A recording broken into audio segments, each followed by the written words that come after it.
ሻሎም ውድ ቅዱሳን በተለያየ ስፍራ ያላችሁ የአባቴ ብሩካን በኢትዮጵያ ምድር በተለያየ ዓለም ያላችሁ የዚህ የኢየሱስ ክርስቶስ ቤተክርስቲያን ዩቲዩብ ቻናል ተከታታዮች ቤተክርስቲያኒቱ ቤተሰቦች እንደምናችሁ። ዛሬ የመጨረሻውን ክፍል ከዚህ ከአምስቱም ኦፊስ ፋይቭፎልድ ሚኒስትሪ ጋር ተያይዞ የቀረውን ትምህርት ዘንላችሁ ቀርበናል። ከዛ በፊት በጣም እጅግ የምወደውን ዝማሬ የዶክተር ደረጀ ከበደን ጋብዛችሁና ወደ ትምህርቱ እንመለሳለን። አድምጡ።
የእግዚአብሔር ሰላም የእግዚአብሔር ምሕረትና ቸርነት ከእናንተ ጋር ይሁን። ውድ ቅዱሳን በተለያየ ስፍራ ያላችሁ ከዚህ ከኢየሱስ ክርስቶስ ቤተክርስቲያን ለትውልድ ሁሉ ስቱዲዮ እኔ ወንድማችሁ የክርስቶስ ባሪያ አክሊሉ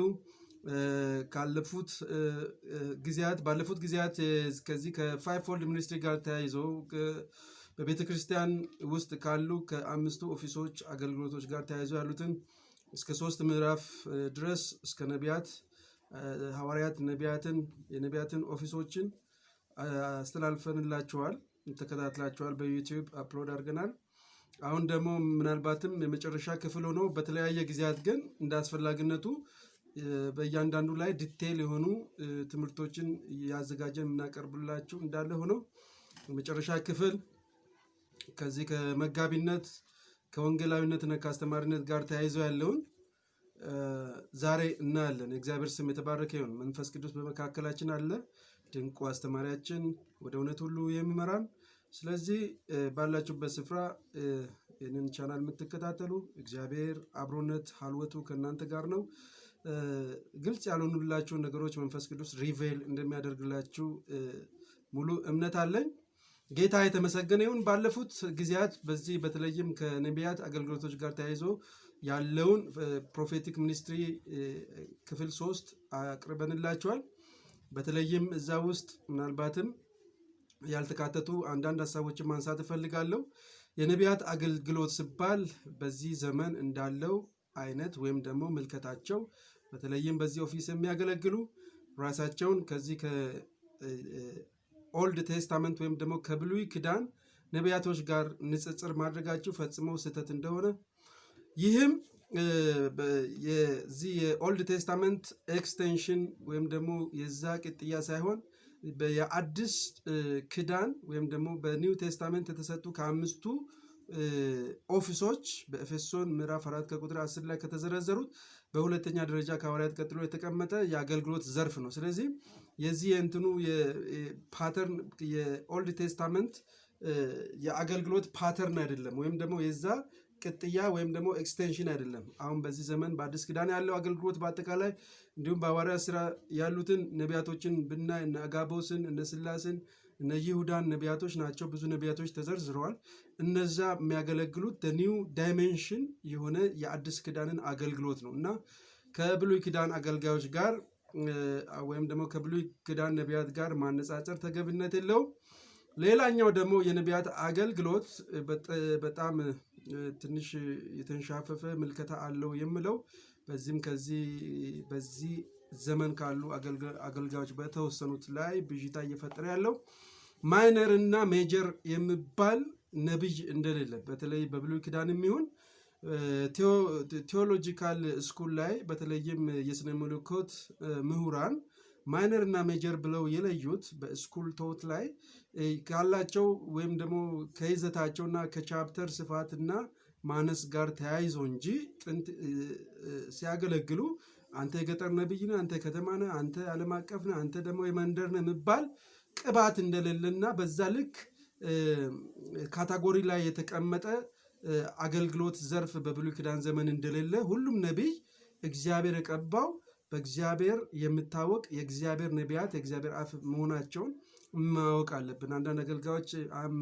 ሜጀር ዋን የሚሉት ከዚህ በጣም ዝንፈት ውስጥ ካለው አስተሳሰብ መውጣት ስላለብን እና ትክክለኛውን አቋም መያዝ ስላለብን የእግዚአብሔር ቅባት ማይነርና ሜጀር የሚባል እንደሌለ ምዕመናን እንድታውቁ ለማሳሰብ ያህል ነው።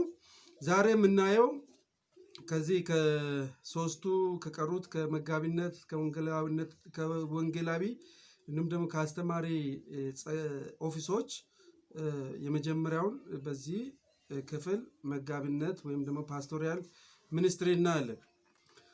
መጽሐፍ ቅዱሳዊ ትርጉሙም ፓስተር ወይም ደግሞ መጋቢ ማለት አጥቢያ ቤተክርስቲያንን የሚመራ ማንኛውም ሰው ወይም ሲኒየር ፓስተርን የሚያካትት ሲሆን ዋና ስጦታቸው መጋቢነት ሆኖ እያለ ሐዋርያ፣ ነቢያት፣ ወንጌላውያን ወይም አስተማሪ ሊሆኑ ይችላሉ። 3-4 ጸጋ ሊኖራቸው ይችላል። 2 ጸጋ ሊኖራቸው ወይም ኦፊስ ሊኖራቸው ይችላል። ለምሳሌ ሐዋርያ ጳውሎስ በ5ቱም ኦፊስ ያገለገለ፣ በሁሉም የጸጋ ስጦታዎች ያገለገለ ነው። ስለዚህ በዋናነት ግን እዚህ ጋር ፓስተር የሚባለው የሐዋርያነት ጸጋ ሊኖረው ይችላል፣ የነቢያትነት ጸጋ ሊኖረው ይችላል። ግን አንዲትን አጥቢያ የሚመራ ሎካል ቸርችን ዲኖሚኔሽንን የሚመራ ሲኒየር ፓስተርን የሚያካትት ስያሜ ነው።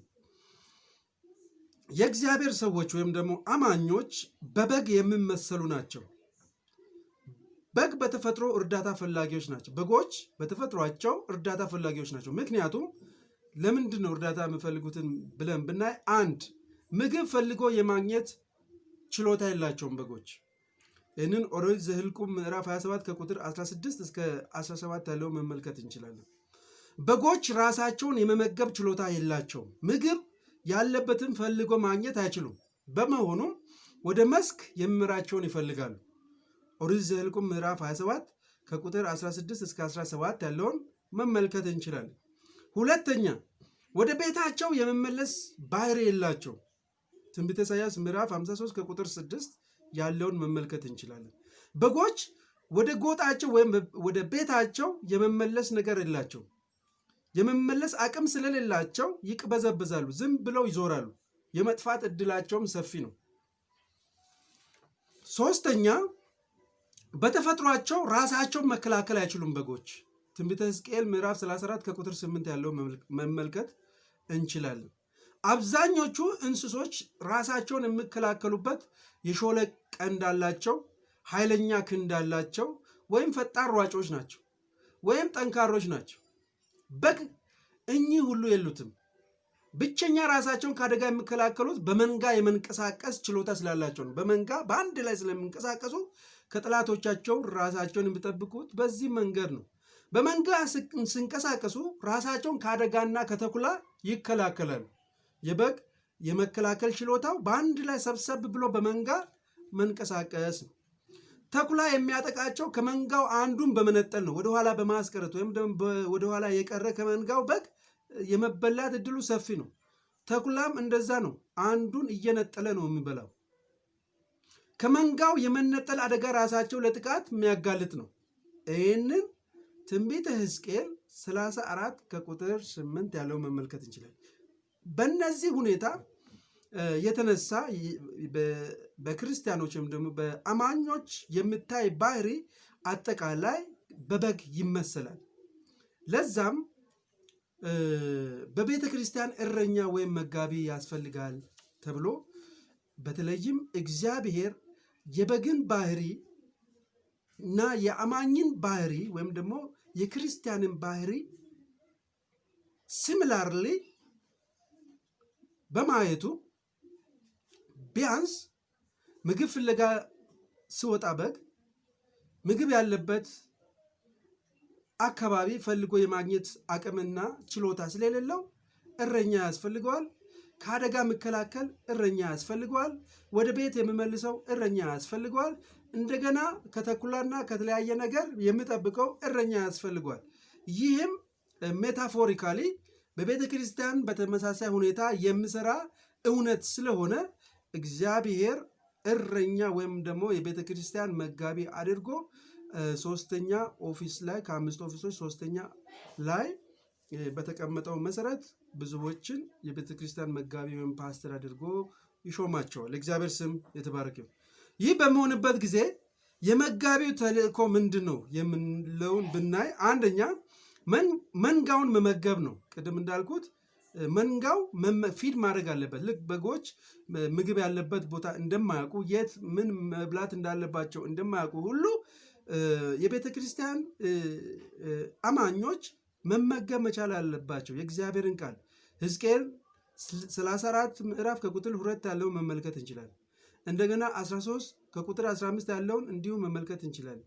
ጢሞቴዎስ ሁለተኛ ማለት አንደኛ ጢሞቴዎስ ምዕራፍ 2 ከቁጥር 14 እስከ 15 ያለው መመልከት እንችላለን። ሁለተኛ በምሳሌ መምራት አለበት መጋቢው። አንደኛ ጴጥሮስ ምዕራፍ 5 ከቁጥር 2 እስከ 3 ያለው መመልከት እንችላለን። ሶስተኛ መንጋውን መቆጣጠርና መከታተል አለበት። ሐዋርያት ሥራ ምዕራፍ 20 ከቁጥር 28 ያለውን መመልከት እንችላለን። አራተኛ ቤት ለቤት ጉብኝት ማድረግና ችግረኛው መርዳት አለበት። ይህንን ትንቢተ ኤርምያስ ምዕራፍ 23 ከቁጥር 3 እስከ 4 ያለው ማየት እንችላለን። አምስተኛ መንጋውን ማብቃት አለበት። ጢሞቴዎስ ምዕራፍ 2 ከቁጥር 15 አንደኛ ጢሞቴዎስ ማየት እንችላለን። ስድስተኛው መሪዎችን ማሰልጠንና ማፍራት አለበት። ቲቶ ምዕራፍ 1 ከቁጥር 5 እስከ 6 ያለው መመልከት እንችላለን። ሁለተኛ ጢሞቴዎስ ምዕራፍ 2 ከቁጥር 2 ያለው መመልከት እንችላለን። 7 በጎችን መጠበቅና መከላከል አለበት ከአደጋ። ትንቢተ ሕዝቅኤል ምዕራፍ 33 ከቁጥር 6 ያለው መመልከት እንችላለን። ሐዋርያት ሥራ ምዕራፍ 20 ከቁጥር 29 እስከ 30 ያለውን መመልከት እንችላለን። ስምንተኛ ራሱን በንጽህና መጠበቅ አለበት።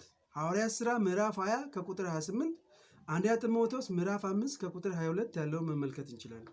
ዘጠነኛ ለታላቁ እረኛ ለመልካሙ እረኛ ለኢየሱስ ክርስቶስ በመፍራትና በመንቀጥቀጥ በመገዛት ማገልገል አለባቸው። ዕብራውያን ምዕራፍ 13 ከቁጥር 17 ያለውን መመልከት እንችላለን። እኚህን ከላይ የጠቀስኳቸውን አጠቃላይ የመጋቢው ተልእኮ በቤተ ክርስቲያን ወይም ደግሞ በአጥቢያ ሎካል ቸርች ያለው የአገልግሎት አጠቃላይ ተልእኮዎች እንደሆኑ ክርስቲያኖች መገንዘብ ይኖርብናል። ሌላኛው አራተኛ ኦፊስ ላይ ያለው የወንጌላውያንን አገልግሎት ወይም ደግሞ ኢቫንጀሊካል ሚኒስትሪ ማየት ይኖርብናል። ወንጌል ማለት የምስራች ዜና ወይም ደግሞ መልካም ዜና ማለት ነው። ጉድ ኒውስ ማለት ነው። ወንጌላዊ ማለት ደግሞ የምስራቹን አብሳሪ ወይም የምስራቹን ዜና ተናጋሪ፣ የምስራቹን ሰባኪ ማለት ነው። ስለዚህ ወንጌላዊ በተለይም ፊልጶስ በአዲስ ኪዳን በግልጽ ወንጌላዊ ተብሎ ተገልጿል። ሐዋርያት ሥራ ምዕራፍ 21 ከቁጥር 8 ያለው መመልከት ትችላላችሁ። የወንጌላዊ ሕይወቱና አገልግሎቱ አርአያ ወይም ደግሞ ሮል ሞዴል ኢየሱስ ክርስቶስ ነው። ከወንጌላዊ ሕይወትና አገልግሎት የሚከተሉትን ማየት እንችላለን። አንደኛ የወንጌል ጉዞ የመድረስ ወይም ደግሞ አውትሪች አገልግሎት አንዱ ነው። የትራቭሊንግ ሚኒስትሪ የምንለው ስር ነቀል አገልግሎት ነው። የወንጌላዊያን አገልግሎት ስር ነቀል አገልግሎት ግራውንድ ብሬኪንግ ኒውስ ሚኒስትሪ የምንለው ማለት ነው። ሶስተኛ በመንፈስ ቅዱስ የሚመራ አገልግሎት ነው። አራተኛ ወንጌልን የመስበክ ችሎታና አቅም የሚፈልግ ከወንጌል ጋር የተሳሰረ ቁርኝት ያለው አገልግሎት ዘርፍ ነው። አምስተኛ ድንቅና ምልክቶች፣ ፈውስ፣ ነፃ መውጣት፣ ተአምራት የሚደረጉበት አገልግሎት ነው። ስድስተኛ ነፍሳትን የመማረክ አገልግሎት ነው። ነፍሳትን የመማረክ አገልግሎት ነው። ሰባተኛ ነፍሳትን የመማረክ አገልግሎትና እንደዚሁም ፊድ የማድረግና የመትከል ሚኒስትሪ ነው። ስምንተኛ የወንጌልን እውነት የመግለጥና የመኖር አገልግሎት ነው። ዘጠነኛ አጥቢያን የሚያንጽ አገልግሎት ነው። አምስቱም ኦፊሶች ይጋራሉ። አጥቢያን የማነጽ ወይም ደግሞ ኤዲፋይ የማድረግ ወንጌላውያን ቅዱሳንን አይሰብኩም ወይም ደግሞ ነገር ግን ቅዱሳንን በወንጌል ያስታጥቃሉ እንዲያገለግሉ። ያ ማለት an keeper of the local church, all of the 5 ministries share this function ይልና the evangelist doesn't evangelize the saints but the evangelist equips the saints to evangelize። ይህ ምን ማለት ነው? ወንጌልን እንዲያገለግሉ ያስታጥቃሉ አገልጋዮችን እንጂ አገልጋዮችን አይሰብኩም። ይሄ አጠቃላይ የወንጌላውያን ተልእኮ ወይም ደግሞ ዋና የምጠበቅባቸው የአገልግሎታቸው ዘርፍ ነው። የመጨረሻው ደግሞ የአስተማሪነት አገልግሎት the ministry of the teacher ወይም ቲቺንግ ሚኒስትሪ ምንድን ነው የሚለውንም ማየት እንችላለን። አንደኛ የአስተማሪነት አገልግሎት ከትርጉሙ ስንነሳ ግልጽ የሆነ ብዙም ማብራሪያ የማይፈልግ ቲቺንግ ማስተማር ማለት ሰዎችን ማብቃት፣ ስኬል አፕ ማድረግ፣ ግሬድ አፕ ማድረግ፣ ኢኪው ማድረግ፣ ማስታጠቅ ነው። የወንጌልን እውነት ይዘው እንድነሱ ማድረግ።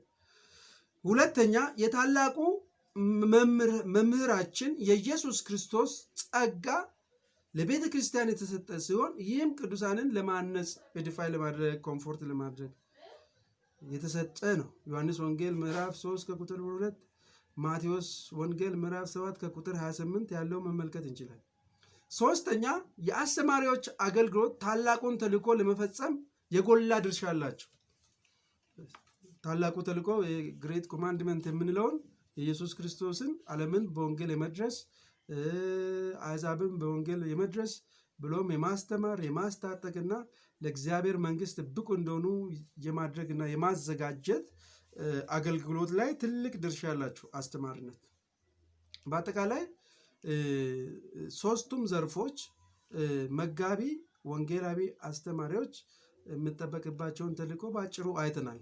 ነገር ግን በውስጣቸው ሰፋፊ የሆኑ የአገልግሎት ዘርፎች፣ የአስተዳደር ዘርፎች ያሏቸው ከመሆኑ ጋር ተያይዞ በሌላ ፕሮግራም ሰፋ አድርገን እያንዳንዱን የምናየው ይሆናል። ለዛሬ ያለንን እዚህ ጋር እናበቃለን። ከአምስቱ ፋይቭፎልድ ሚኒስትሪ ከአምስቱ ኦፊሶች ጋር ተያይዞ በተከታታይ እያቀረብን ያለነውን 4ኛውን ክፍል ዛሬ በዚሁ እንፈጽማለን። ውድ ወንድሞች፣ አንድ ማስገንዘብ ያለብኝ ነገር አንድ ሰው ሐዋርያዊ አገልግሎት ሊያገለግል ይችላል። በውስጡ ግን የነቢያት ኦፊስ ሊኖረው ይችላል፣ የመጋቢ ኦፊስ ሊኖረው ይችላል፣ የአስተማሪነት ኦፊስ ሊኖረው ይችላል፣ የወንጌላዊነት ኦፊስ ሊኖረው ይችላል። ሜጀር አገልግሎቱ ሜጀር ቅባቱ ግን ሐዋርያ ሊሆን ይችላል። እንደዚሁም ነቢይ ሆኖ በተለያዩ ዘርፎች ኦፊሶች ሊያገለግል ይችላል። ግን ሜጀር ጸጋው የሚያገለግልበት ኦፊስ ነቢይ ሊሆን ይችላል። እንደዚሁም ፓስተር ተብሎ በአንድ ሎካል ቸርች ፓስተር የተባለ የተለያዩ ኦፊሶች ሊኖሩ ይችላል። ግን ሜጀር ጸጋው መጋቢነት ወይም ደግሞ ቤተክርስቲያንን የማስተዳደር እና በቤተክርስቲያን ያሉትን መጋቢዎችን የመመገብ ችሎታና ጸጋ ተሰጥቶት ሊሆን ይችላል፣ እያገለገለ ሊሆን ይችላል። እና ስለዚህ እንደዚህ አይነት አንደርስታንዲንግ ይዘን ማየት አለብን። በተለይም እያንዳንዱ ኦፊሶች ስር ያሉትን ዘርፎችን አጠቃላይ ቤተክርስቲያን እንዴት መምራት እንደሚገባቸው፣ የአስተዳደር ድርሻቸው ምን እንደሚመስል፣ ከስራቸው ምን ዲፓርትመንት መኖር እንዳለበት፣ እነዚህን ሁሉ በሌላ ፕሮግራም ወይም ደግሞ በሌላ ተከታታይ ትምህርት እናቀርብላችኋለን። ከዚህም በመቀጠል የጸጋ ስጦታዎችን 13ም ከዛም በላይ ያሉትን አጠቃላይ በአንደኛ ቆሮንቶስ የተጠቀሱትን በሮሜ መልእክት የተጠቀሱትን የጸጋ ስጦታዎችንም በተመለከተ እያንዳንዱን እናያለን። እግዚአብሔር በሰጠን እድልና ጊዜ እግዚአብሔር ባዘጋጀልን ወቅት አብረን የምንከታተል ይሆናል። የዛሬም ፕሮግራም በዚህ ጨርሳለሁ። እኔ ወንድማችሁ የክርስቶስ ባሪያ አክሊሉ ባላችሁበት ሁሉ የእግዚአብሔር ሰላም፣ የእግዚአብሔር ምሕረት፣ የእግዚአብሔር ቸርነት ከእናንተ ጋር ይሁን። አንድ አደራ የምንለው እንደ ቤተ ክርስቲያን ያለንበት ጊዜ የመጨረሻ ዘመን ስለሆነ በጣም የተቀላቀሉ የተሸቀጡ ከእውነት ጋር የተደበላለቁ ሲንክሪቲሳይዝ የተደረጉ ብዙ አይነት አስተምሮች፣ ብዙ አይነት ትንቢቶች፣ ብዙ አይነት ነገሮች እየተፈጸሙ ያለበት ወቅት ከመሆኑ ጋር ተያይዞ አማኞች ከእግዚአብሔር ጋር ፌሎሺፕ እውነተኛ ፌሎሺፕ በማድረግ የእግዚአብሔርን ቃል በደንብ በመመገብ የሚመጡትን ትንቢቶች በእግዚአብሔር ቃል በመመዘንና አጠቃላይ ምልክትና ድንቅ ተአምራቶችን ሁሉ ሳትገፉ ሳትንቁ፣ ነገር ግን እንደ እግዚአብሔር ቃል የሆኑትን እየተቀበላችሁ ሌላውን ደግሞ ዲፌንድ እያደረጋችሁ ሕይወታችሁን ከክፉ ሁሉ እንድትጠብቁ እንመክራችኋለን። የእግዚአብሔር ሰላም ከእናንተ ጋር ይሁን። የእግዚአብሔር ምሕረት፣ ቸርነት በዙሪያችሁ የእግዚአብሔር ጥበቃ እንደሆን እንጸልይላችኋለን። በኢንቦክስ የጸሎት ርዕስ ካላችሁ በኢንቦክስ ላኩልን። ዩቲዩብ አድራሻችንን ሼር አድርጉ፣ ፎሎ አድርጉ። ኤፍቢ ላይቭ ስትሪም ላይ በየቀኑ ቢያንስ በሳምንት 4 ፕሮግራሞችን ቀጥታ ስርጭት እያገለገልን እንገኛለን። ስለዚህ በዛም ገብታችሁ እንድትገለገሉ ሼር እንድታደርጉ እንጠይቃችኋለን። ለዛሬው ያለንን ፕሮግራም በዚሁ እጨርሳለሁ። እኔ ወንድማችሁ የክርስቶስ ባሪያ አክሊሉ ቤተክርስቲያኒቱ ባላደራ ከእናንተ ጋር የእግዚአብሔርን ወንጌል ምሰራ። ስለዚህ አብረን ተያይዘን የእግዚአብሔርን ታላቁን ተልእኮ ወንጌልን ለዓለም ሁሉ እናድርስ። የእግዚአብሔር ሰላም፣ የእግዚአብሔር ምሕረት፣ የእግዚአብሔር ቸርነት ከእናንተ ጋር ይሁን። ሻሎም